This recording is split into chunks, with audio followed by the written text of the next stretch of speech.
Greetings everyone, my name is Etterville, and welcome back to my Let's Play of Mega Man Maker. During the last part, I covered 5 viewer submitted levels, so in this part I'll be covering at least 4 or 5 more viewer submitted levels, starting out with this one. Oka Tower Fortress by Okada Man, with 13 plays and a score of 1. As always, if you want one of our levels to be featured in a future part like this one, please leave both the level name and level ID either in the comments section below or direct message me on Twitter. Also, as always, the full disclaimer of this entire LP series is linked in the description below. Also in the description are the timestamps for all the levels I cover in these parts, so if you want to check out our levels covered, expand the description. So we start with the Mega Buster and Rolling Cutter, and we have the choice of playing as Proto Man. However, I'll be playing as Mega Man here.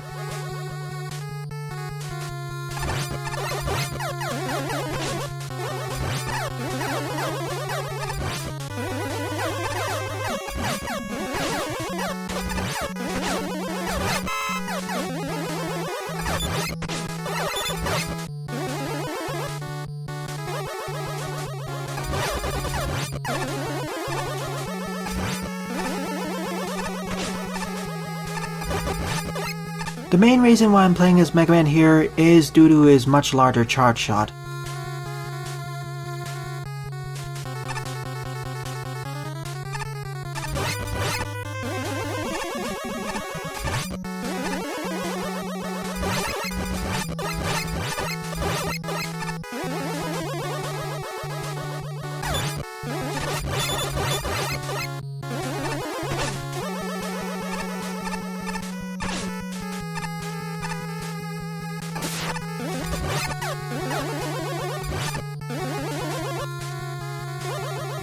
This reminds me of one of the Wily Fortress stages from Mega Man 1. I think it's the second or third level.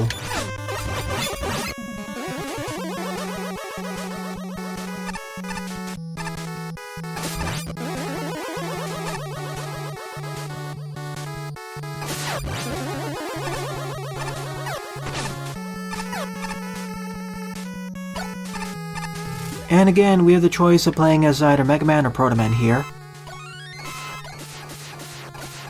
Well, okay then, Proto Man actually has access to the Proto Strike, but in exchange, I believe he takes double damage, so let me double check.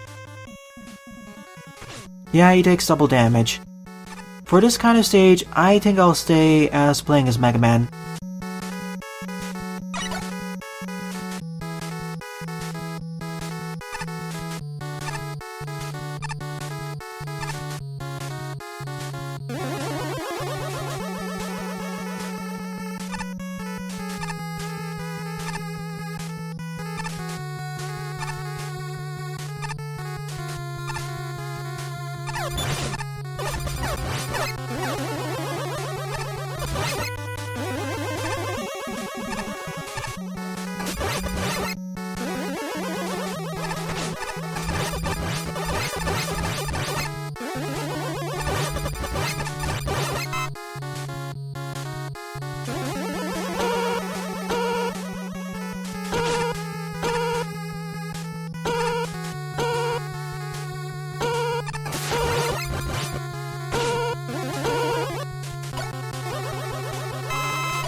Overall, this kind of feels like a harder version of a Mega Man 1 Fortress stage, with some bells and whistles and gimmicks added from Mega Man 2 for good measure.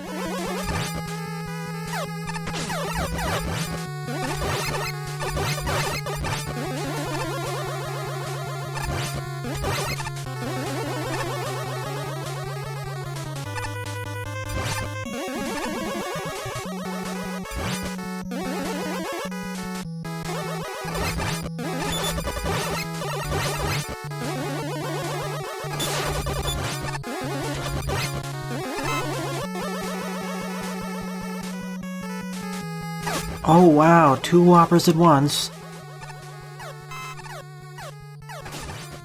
This is gonna be a problem. And I was holding on to the ladder over there, but apparently it didn't work.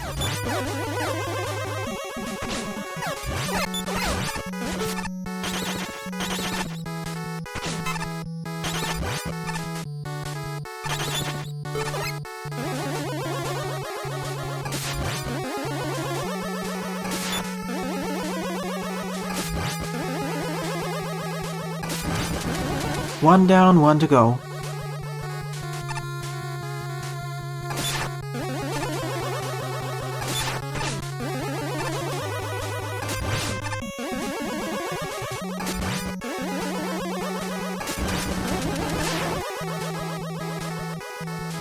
That wasn't too bad, actually.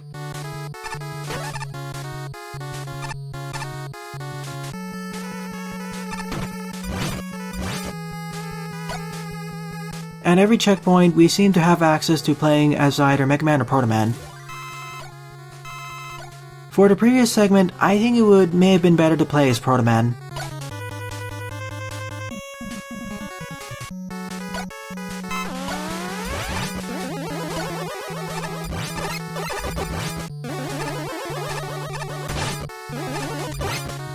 I want that dive missile, so I'll go up over here.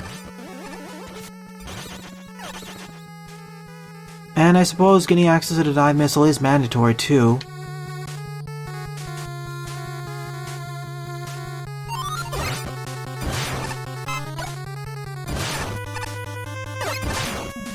How do I get these keys?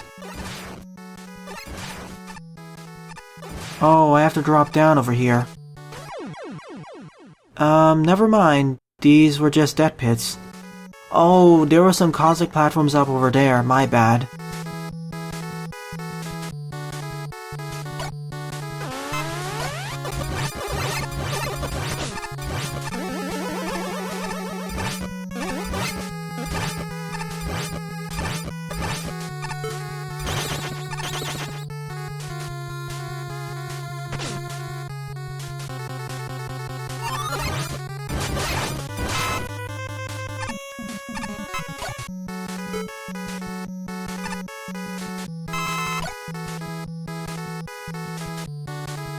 And we do need access to the dive missile and both of those keys in order to proceed onwards, by the way. So the stage is definitely getting more interesting, and more difficult too.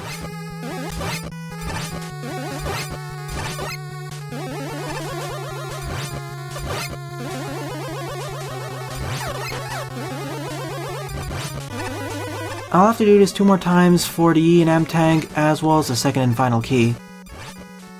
Knowing Okada Man, I'll probably need that extra E and M tank.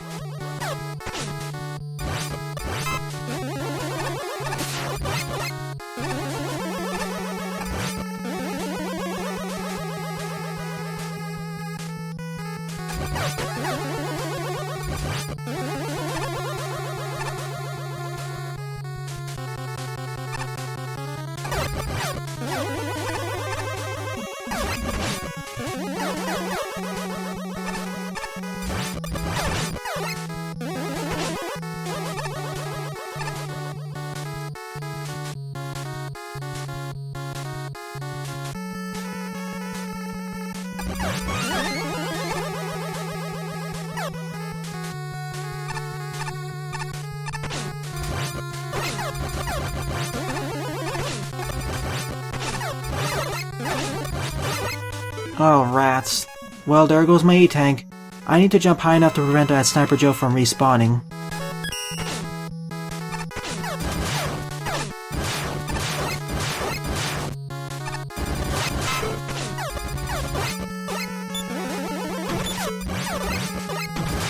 Oh well, at least I got a net M tank.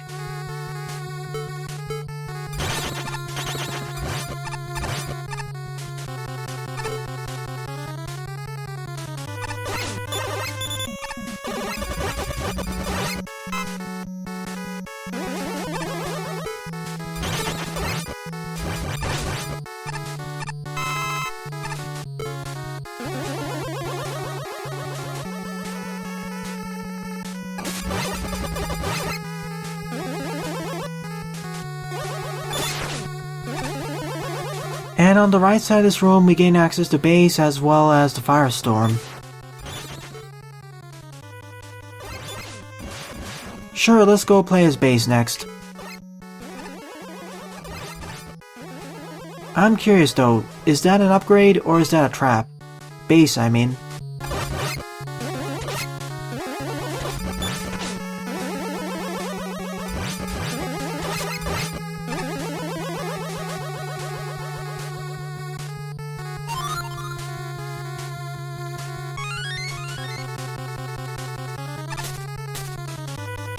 And hopefully there's a checkpoint nearby. Thank you very much. And thank you for the full weapon energy and life energy respawners here.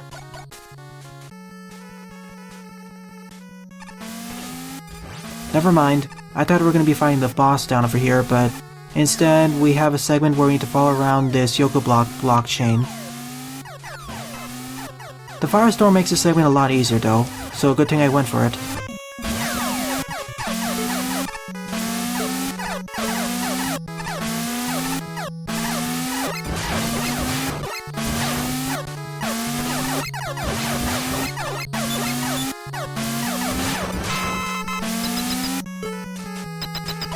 And I made it. I guess that was the final challenge. Thank you for the free checkpoint. As well as the free tank, I mean. So it's time to face the boss? Guess not. There's more of the stage left over.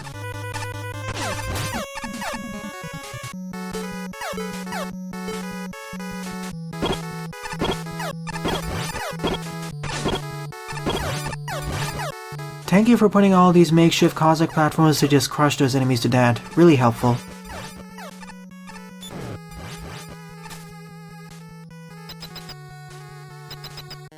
And we end the stage with this last tower climbing segment. Let's despawn these enemies first.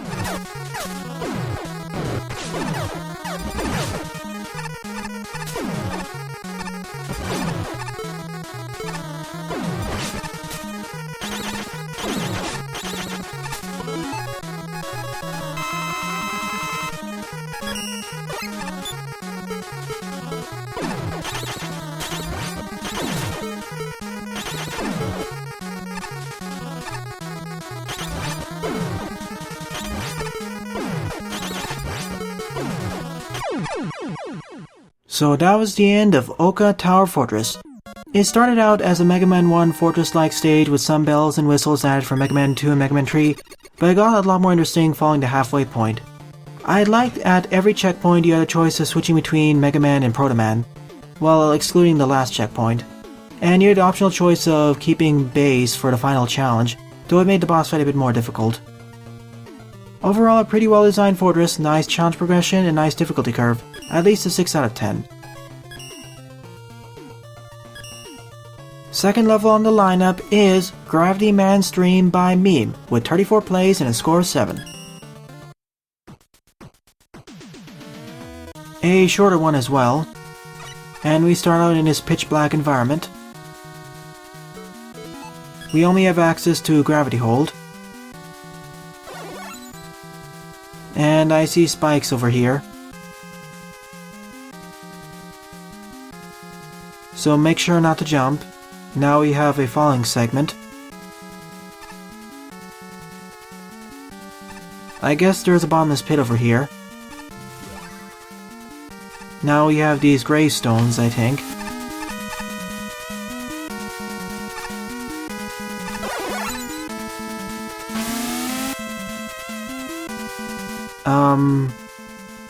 What do those Yoko blocks mean, though? Also, sorry for all the flashing.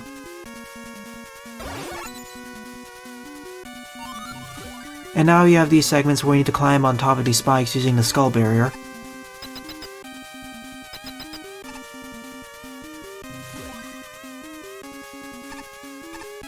And checkpoint placement has suddenly become a lot more generous. Well, hello there, Crash Man.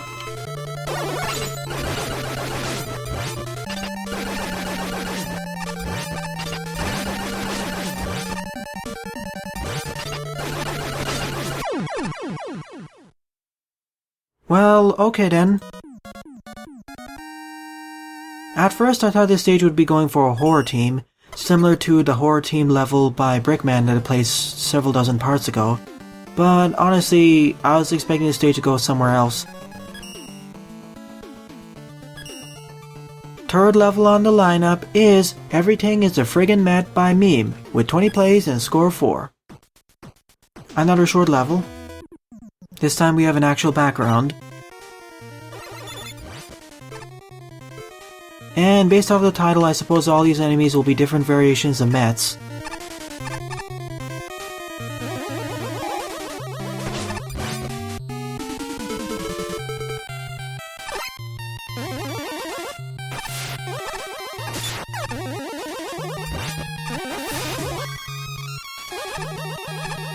And we have that Metar mosh pit down over there. Thankfully, we did not take any damage or fall in there.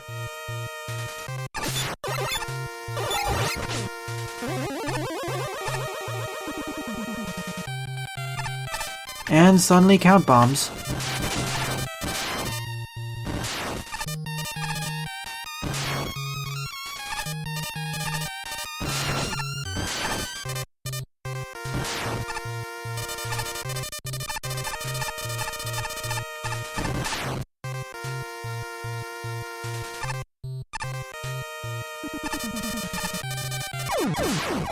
And that was me just screwing up. I meant to do a tap jump over there, but I failed completely. So at least the stage now has some challenge, but this is unrelated to the Mets entirely. It's count bomb related.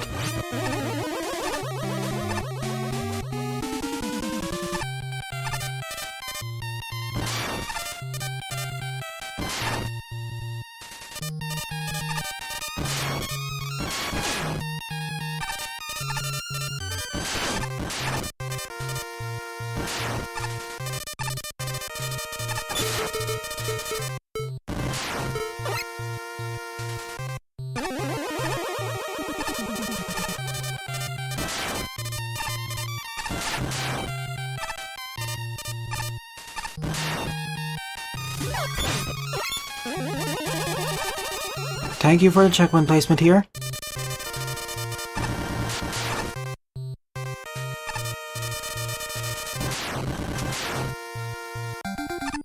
And we fight Bubble Man outside the water again, so he's completely defenseless.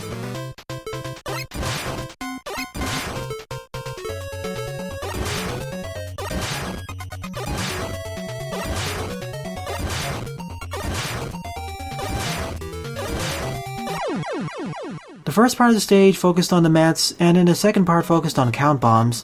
But honestly, this stage could have gone further with the Metars. We only had 3 types of Metars here: the Metals, Metars, Train Mets, or Metal K1000s. Honestly, this stage felt disappointing.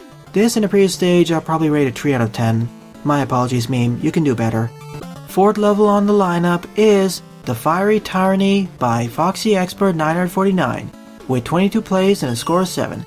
Now, this level designer asked me to rate their level and give them advice for their future stages, which I will gladly do so. We started with 5 special weapons, all from either Mega Man 1 or Mega Man 2.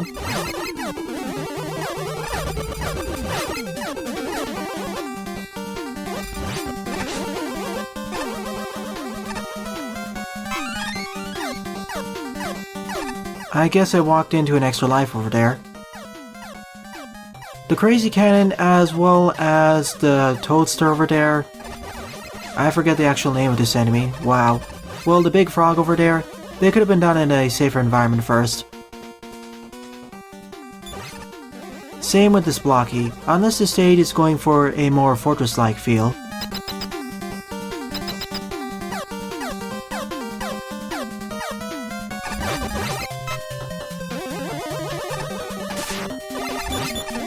Like, if the Blocky was introduced here, I would approve of it better. Generous checkpoint placement, but it works, I suppose. That's also a safe way of introducing the Sniper Joes, as well as the Prop Tops. Although I'd move the Sniper Joes a bit below so players aren't ambushed by it.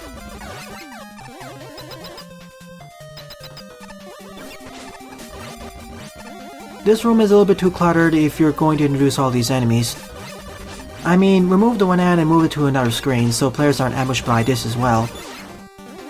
Just keep the hot dog as well as the killer bullet here. And perhaps remove the Jari spawner. And okay, the game decided to glitch and create an invisible wall here. Wonderful.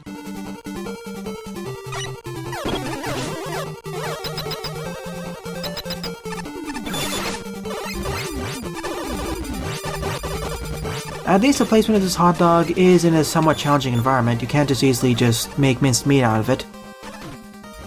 And this time there wasn't any invisible walls. Yeah, this stage definitely feels like a fortress level. Several of these gimmicks, you already assume that you already know of how they work.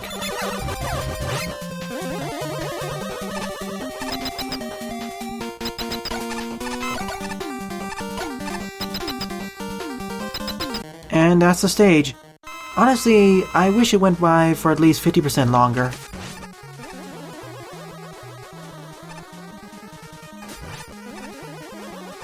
This boss arena is neat though for most of the fight you'll be avoiding going to the bottom.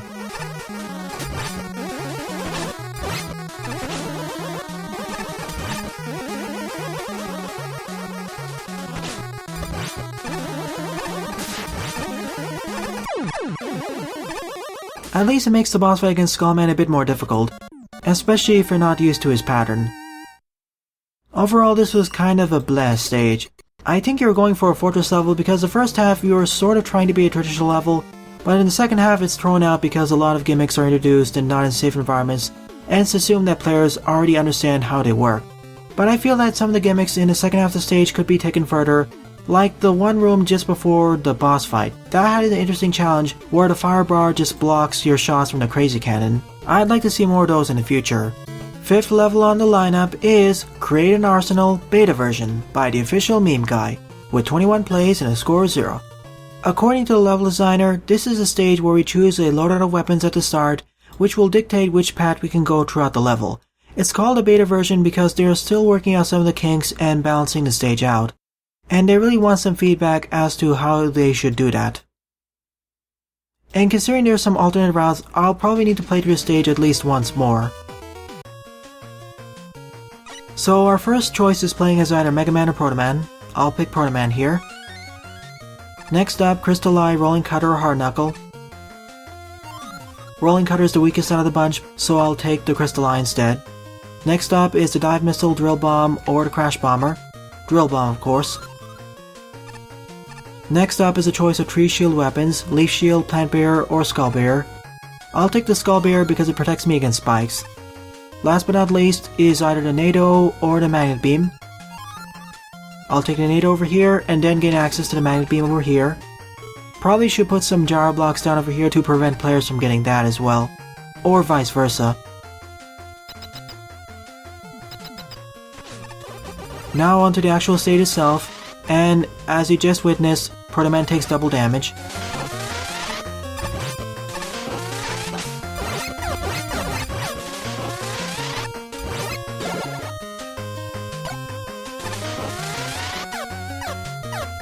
And as I have access to several special weapons, I will heavily be using them throughout the stage.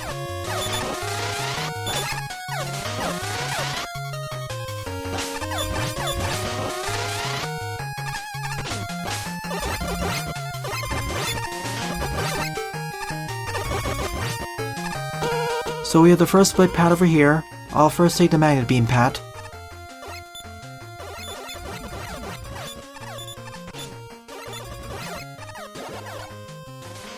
And we're taken over here. Thank you for the full refill of weapon energy. So we're forced to utilize the Magnet Beam here.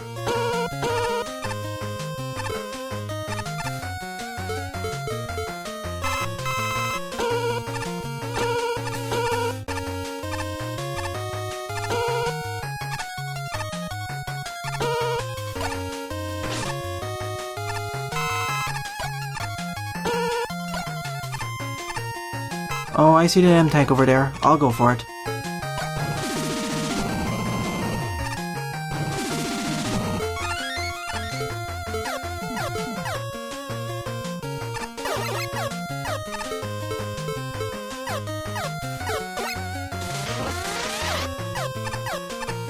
You know what? I'll take the lower route here. It's safer.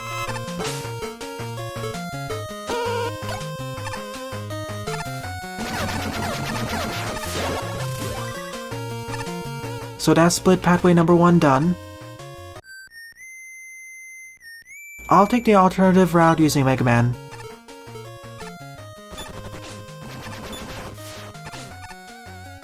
I took too much damage there, so I will do a quick reset.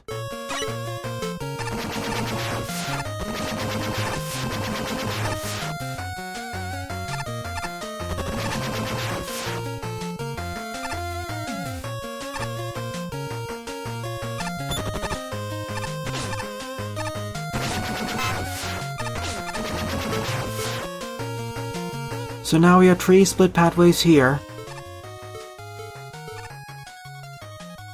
so I'll be taking the upper one.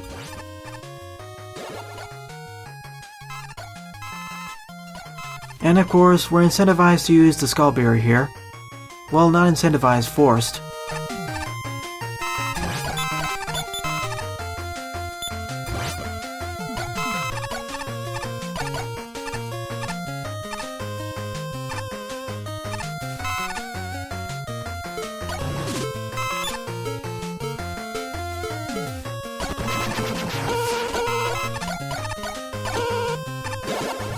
Wasn't too bad. I'd say it was a bit easier than the first split, the one with the magnet beam.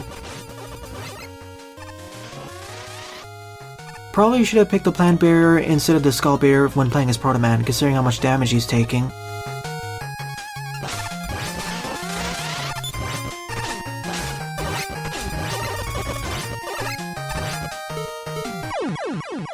Well, I just ran face first into his legs.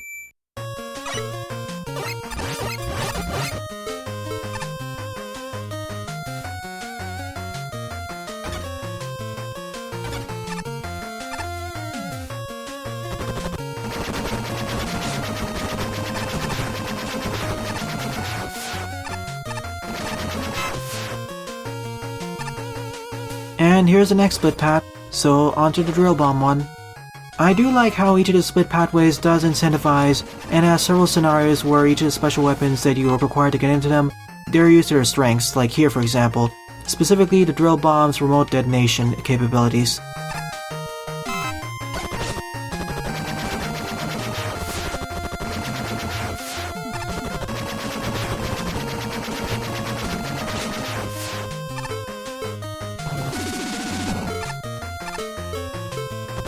And all these segments have the special weapon capsule respawners, so you aren't soft locked if you run out of special weapon energy.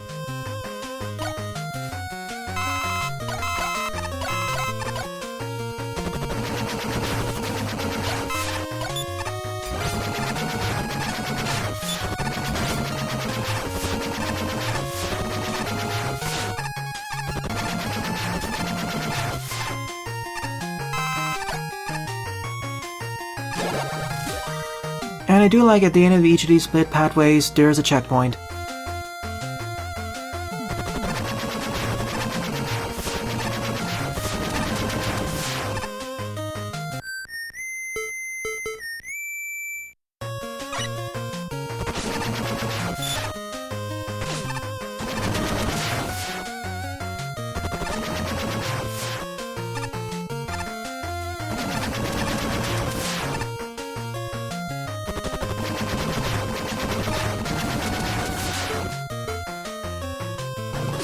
Yeah, no thanks, I won't fight you, hot dog. And I guess this is the final split pathway. I do like how the split pathways we encounter are in reverse order from the way we collect the special weapons. We first started out with the utilities, the magnet beam, and the NATO, and then moved on to the shield weapons and the bomb weapons, and now I suppose the specialty weapons.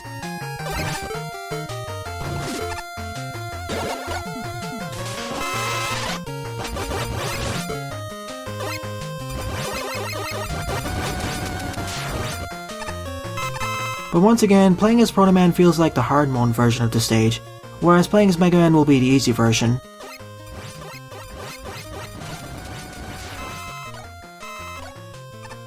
This section pretty well showcases some of the good capabilities of the Crystal Eye, specifically its bouncing capabilities.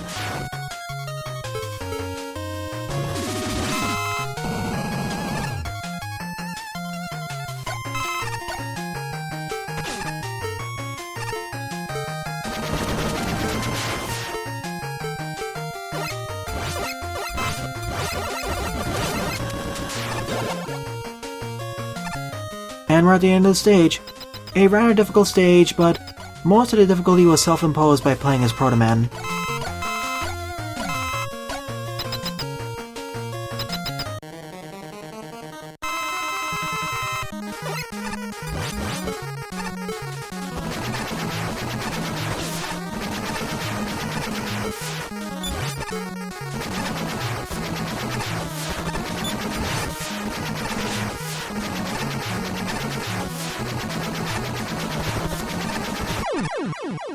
Overall, this is a neat gimmick, and I do like how at the beginning playing as either Mega Man or Proto Man is like a difficulty selector. Alright, now I'm gonna be playing through the stage as Mega Man, the easy/normal difficulty setting. Here I'll be gaining access to the hard knuckle, the dive missile, and the plant barrier for some health regen.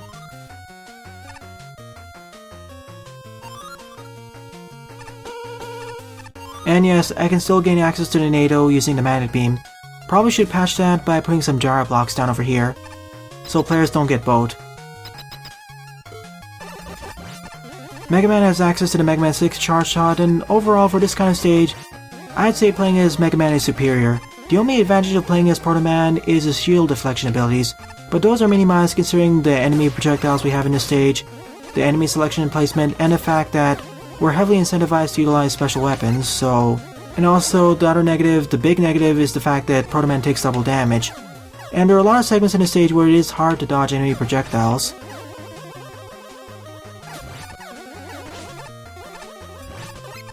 If Mega Man didn't have access to the charge shot, you could make an argument to play as Proto Man. But as it stands right now, it's basically a difficulty selection. Do you want to go to the stage on easy normal mode? Play as Mega Man. Hard mode, Proto Man.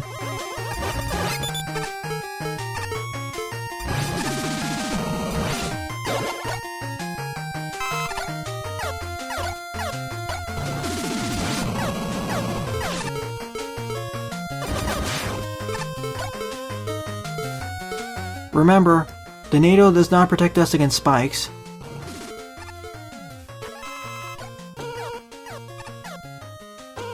This is kind of circumventing a challenge here.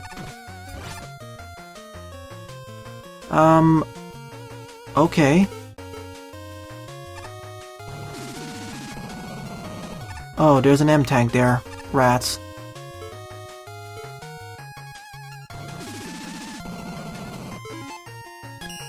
Good thing I can just quick reset it there.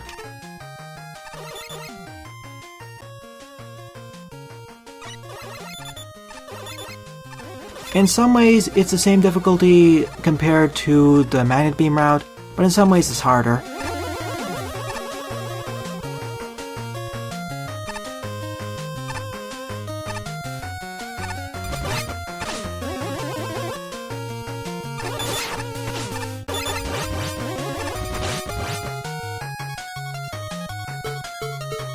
So let's take the plant barrier route now. And of course, this section has a whole slew of enemies that fire projectiles back at me.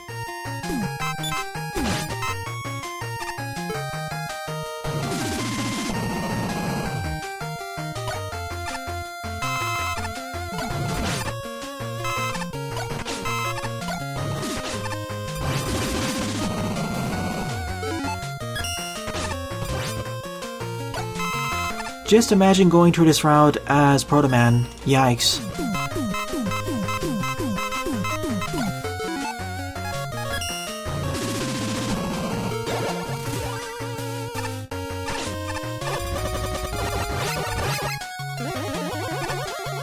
That segment felt a bit less hectic compared to the Skull Bearer segment, where you have to be a bit careful that your Skull Bearer wouldn't get dispatched by those...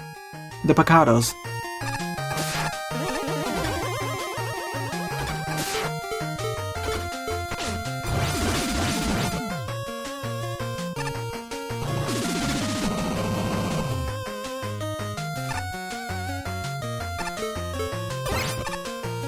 Now onto the dive missile segment.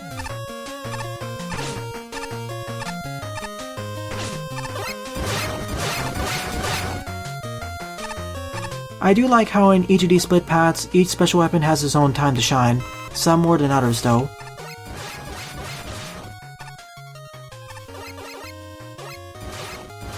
I know it's shown to good effect with the Crystal Eye routes as well as the Drill Bomb route when I was playing as Proto Man.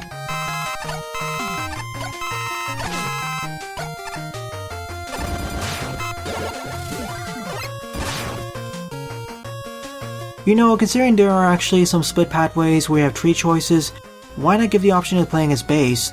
I mean, he's a perfectly suitable tertiary character. That way it adds to the replay value of this stage.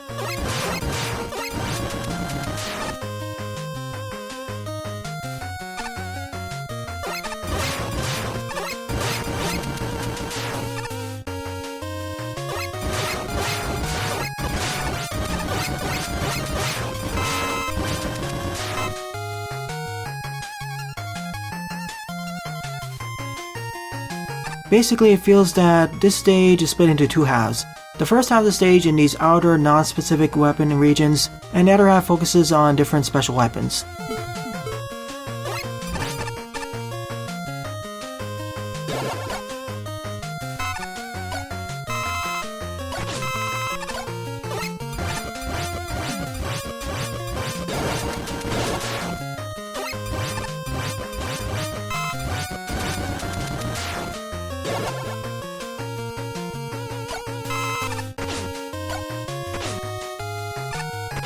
I know this is supposed to incentivize usage of the hard knuckle, but I would rather just use a dive missile or any other explosive weapon.